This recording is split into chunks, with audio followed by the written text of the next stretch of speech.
Installing a new processor is one of the most important things that you can do on your PC. It's the brain of the computer after all. So if you have a brand new AMD Ryzen processor that you're ready to install, we have a couple tips and tricks for you to safely and securely install or replace your AMD Ryzen CPU. The first thing that you have to know is that electrostatic discharge, or the little zaps that you build up by shuffling around on carpet, those can actually be dangerous for the sensitive electronic components in a CPU. But there's a way to deal with that. First, don't build a computer on a carpet. Don't build it on a rug. Hardwood floors or even tile floors would be best.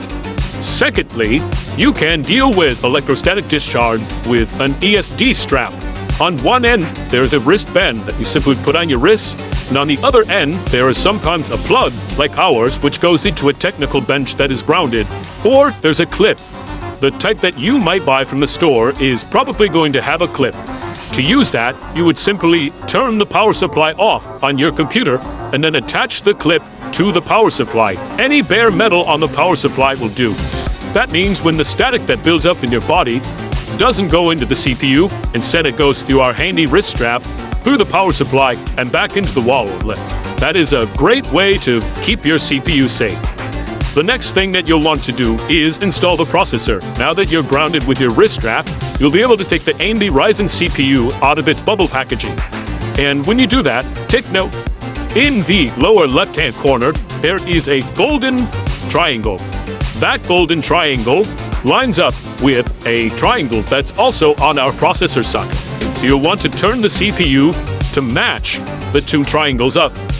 And then lift the metal arm on the CPU socket, and then you simply drop the processor into the socket. My CPU dropped in effortlessly. It should feel really easy to install this CPU. If it's not easy, then the CPU is either installed in the wrong orientation or you've not yet raised the metal retention arm on the socket. So once the CPU is installed, you can simply put that metal arm back down, and now the CPU is installed. And if there was any electrostatic discharge, that wrist strap that you would have took care of that for you automatically. Now the next thing, and our last step, is to install the heatsink. AMD Ryzen processors come with a heatsink inside the box. And when they come from the factory, they have a thermal compound pre-applied. That thermal compound ensures good heat transfer from the processor to the heatsink and out into the wall. Helps keep your processor running cool and quiet. Now, if you installed and removed this cooler a couple times, that thermal pad might be worn. You can clean it off with isopropyl alcohol, very easy. Now, what happens when that thermal pad gets worn out is that it must be replaced with aftermarket thermal compound. You can buy this from any online electronic retailer, and it only costs a few dollars. This thermal compound is pretty easy to apply, comes in a plunger syringe more often than not, and there are few ways to put it on the processor.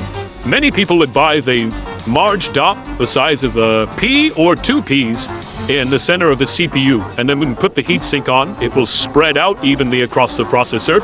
Other people recommend drawing an X shape across the CPU with thin beads of the thermal compound. And again, when you apply the cooler, the pressure of the cooler on the CPU will evenly spread out that thermal compound. It's important that you don't have too much compound, which can hurt your temperatures, or too little compound, which can also hurt your temperatures. You just want a nice, paper-thin, even application of the thermal compound on your CPU, just about what it looks like on the bottom of the heatsink from the factory. And that is how you safely and securely install or replace an AMD Ryzen desktop processor in your socket AM4 motherboard. Thank you.